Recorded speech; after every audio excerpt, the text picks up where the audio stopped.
Get ready for dictation. 5 seconds. Start. I am glad to be with you this morning. I think we have to give special attention to the handloom sector. For the last year and a half, I have been receiving a lot of representations from handloom workers and leaders in the handloom movement.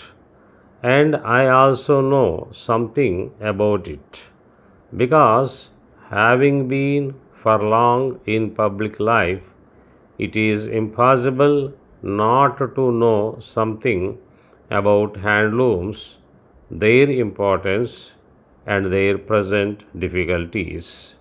I have a feeling that probably it has not received the attention it deserved for some time. There was time when our leaders took this as the important part of our national movement, not necessarily handlooms, but cloth as such. After food, cloth is the most important need, and it had certain amount of patriotic element built into it because it was one of the matters, one of the things on which the country was being exploited by foreigners, by the British in particular, and so it had entered into our national spirit right from the days of our independence struggle. Therefore, it has a special meaning, a special significance in India. Another special aspect of this is that it is one of our most ancient crafts, and India has been famous for many centuries, maybe for thousands of years. When many civilized countries of today were not very much better than uncultured people, it was India which flourished because of its trade, because of its textiles, handicrafts, etc. Even today, India is calculated for its cottage industries, small industries, village industries, handloom cloth. These are the things which come to my mind when people abroad think of India, not the big industries which are just a replica of what they have in the West. No imitator ever commands respect. It is the initiator who commands respect.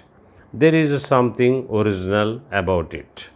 There is something ancient about it, something to be proud of.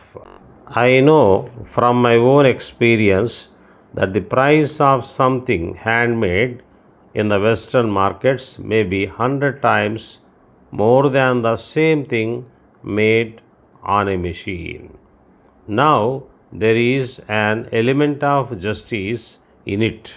There is an element of good look in it. In a machine made thing, every product is exactly like every other product. There is no stamp of the person in it. In the handmade things, no two things can be identical. So, each article has the stamp of the maker on it, and that is why it bears a much higher price, and more than the price, a much higher respect.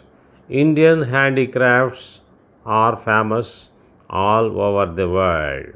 Yet there is so much of middlemanship in this that the producer of the handicrafts gets very little. Prices are very high where they sell. It is the middleman or the trader who takes all the cream.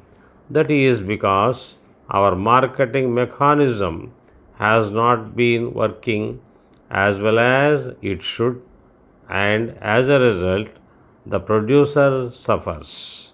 Now, this is the case with regard to handlooms also. Dear sir, I am very happy to inform you that this year the students are able to get all the textbooks as soon as the schools are reopened after summer vacation. However, I may bring to your notice that the textbooks are not made available at the doorsteps of the schools.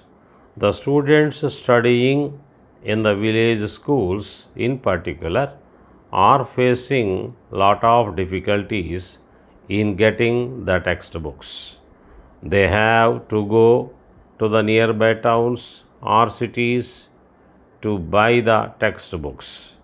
Most of the students, being young, cannot go alone to the towns for this purpose.